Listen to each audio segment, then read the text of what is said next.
6년 만에 중국에서 개최된 중국 아프리카 포럼에 아프리카 국가 정상 50여 명이 참석했습니다. 베이징은 그야말로 북새통이라는데요. 베이징 연결합니다. 배삼진 특파원. 네, 베이징입니다. 네, 아프리카와 중국이 반서방 전선 구축을 위해 연대하는 모양새인 건가요?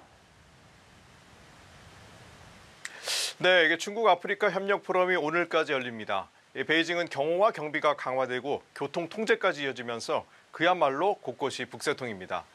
굉장히 큰 규모의 행사로 중국이 얼마나 공을 들이고 있는지 엿볼 수 있는데요. 자, 아프리카 54개 나라 가운데 대만과 수교한 에스와티니를 제외한 53개 나라가 참석했습니다. 자, 아프리카 대륙의 UN 가입국 정상들이 모두 모였다고 보면 되겠습니다. 자, 시진핑 중국 국가주석은 아프리카 53개 수교국들에게 전략적 관계로 격상하자고 제안했습니다.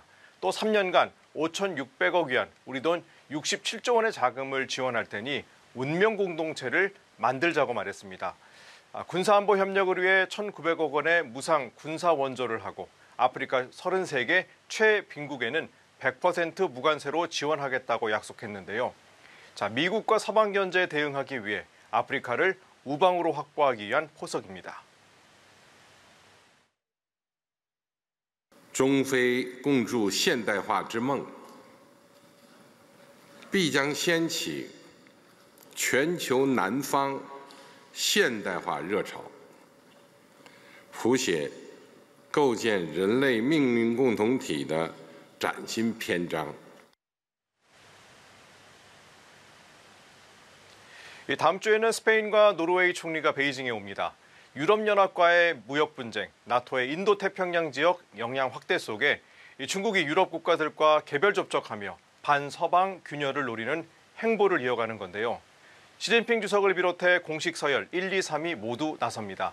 자, 이런 가운데 푸틴 러시아 대통령은 다음 달 타타르 공화국에서 열리는 브릭스 정상회의에서 시 주석과 회담하길 기대한다고 밝혔습니다. 네, 중국이 올해 상반기에만 반도체 장비 구입에 33조 원에 쓴 걸로 나타났습니다. 이게 이제 한미일 합계보다 많은데 이유가 있습니까? 네, 중국이 우리 돈 8조 원을 투자해서 빅데이터 센터를 추가 건설합니다. 자, 베이징과 장강 삼각주, 외강아오 등 8곳에 구축한 이 국가 컴퓨팅 허브를 서부까지 확대하겠다는 계획인데요. 중국은 올해 상반기에만 반도체 장비 조달에 약 33조 원을 지출한 것으로 나타났습니다. 한국과 대만, 북미, 일본의 합계보다 많습니다.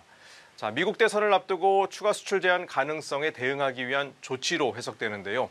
예상대로 미국은 양자 컴퓨팅과 차세대 반도체 등 최첨단 기술 수출 통제에 나섰습니다. 한국이 미국 정부 허가 없이 수출할 수 있는 국가 명단에서 빠지면서 우리 기업들이 상대적으로 불리하거나 불이익을 받을 수 있다는 우려가 나오고 있죠. 자, 중국은 자체 기술력 확보로 미국의 수출 통제에 맞서고 있지만 어려움에 직면한 모습입니다. 자, 엔비디아의 인공지능 칩의 수입이 막히자 화웨이의 칩으로 대체하고 있는데요. 화웨이의 고객사들은 칩 간 느린 연결성과 안정성, 그리고 소프트웨어 버그 등으로 성능에 불만이 높은 것으로 알려졌습니다. 자, 심지어 중국의 엔비디아로 불리던 그래픽 처리 장치 제조사 샹디샨까지 극심한 자금난으로 폐업 위기에 놓였는데요. 그야말로 사면초가에 놓이자 중국은 일본이 반도체 추가 제재 시 심각한 경제 보복에 나서겠다며 으름장을 놨습니다. 我们希望相关国家坚持市场原则与契约精神，抵制经济胁迫的做法，共同维护全球产供链的稳定。 네, 오늘 저녁 11호 태풍 야기가 중국 하이난에 상륙합니다. 10년의 가장 강한 태풍으로 전해지면서 긴장감이 높은데요. 중국은 여전히 극단적인 날씨가 계속되고 있죠? 네, 11호 태풍 야기가 오늘 오후 9시쯤 하이난에 상륙합니다. 자, 중국은 어제부터 최고 등급인 적색경보를 발령하고 대비하고 있는데요. 자, 10년 내 중국을 강타한 가장 강력한 태풍이 될 것이라는 관측이 나오면서 초긴장 상태입니다. 이 광둥성과 하이난성은 물론 홍콩까지 휴교와 항공편 중단, 이 조업 정지 등 이른바 육정 조치가 내려졌습니다. 이 반면 중국 중남부는 40도에 이르는 폭염이 계속되고 있습니다. 자, 오늘도 스촨성과 충칭은 최고 기온이 39도까지 오르면서 황색 경보가 유지됐습니다. 이 무더위에 스촨성 학교들은 다음 주 9일로 개학 날짜를 미뤘습니다. 자, 폭염을 식히기 위해 충칭에서는 인공강구도 시행했는데요. 42도까지 치솟던 기온이 30도까지 낮아지는 것까지는 좋았는데 이 초속 34m의 폭풍우가 몰아치면서 아파트 창문과 지붕이 뜯겨나가고 가로수가 쓰러지는 등 피해가 속출했습니다. 자, 인공강우와 직접 관련이 없다고 기상당국은 해명했지만 잘 먹히지 않았습니다. 자, 북부 지역은 아침 기온이 영상 3, 4도까지 떨어지면서 패딩을 꺼내 입는 일까지 벌어졌습니다. 다음 주부터는 영하권 날씨가 예상되면서 북부 도시에서는 올해 첫 국가 공공 난방을 시작할 예정입니다. 네, 중국의 한 항공사가 기내 잡지에 해외 출산 솔루션 전문업체 광고를 실으면서 문매를 맞았습니다. 대리모 합법화 논란이 있다는데 그 밖에 중국 소식 전해주시죠.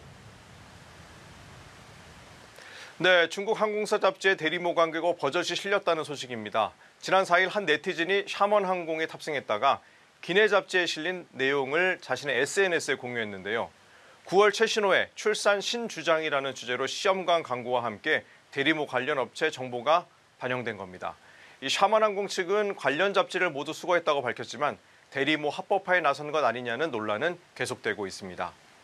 중국 산둥성 타이안시에서는 학생과 학부모 등이 학교 통학버스에 치여서 11명이 숨지고 13명이 다치는 사고가 났습니다. 9월 학기제인 중국에서 개학 첫날 등교하는 학생과 배웅하는 학부모들이 많아서 이 피해가 컸는데요. 안타까운 참사에 혈액이 부족해지자 시민들은 자발적으로 헌혈 행렬에 동참하기도 했습니다. 경찰은 버스 운전자를 체포해 차량 고장이나 과실 여부 등을 조사하고 있습니다. 자, 중국에서 또다시 식품 안전 문제가 도마에 올랐습니다. 중국 최대 구기자 산지인 칭하이성 거얼무시에서 구기자의 색깔을 유지하기 위해 공업용 유황인 메타중 아황산 나트륨을 이용해 훈중한 것으로 드러났습니다. 자, 방부제인 이 메타중 아황산 나트륨은 이 과다 섭취 시 소화기 장애와 알레르기 반응을 유발하기 때문에 식품에 사용할 수 없습니다. 중국 당국은 화학물질 범벅 논란이 일자 특별조사에 들어갔습니다. 지금까지 베이징에서 차이나 워치였습니다.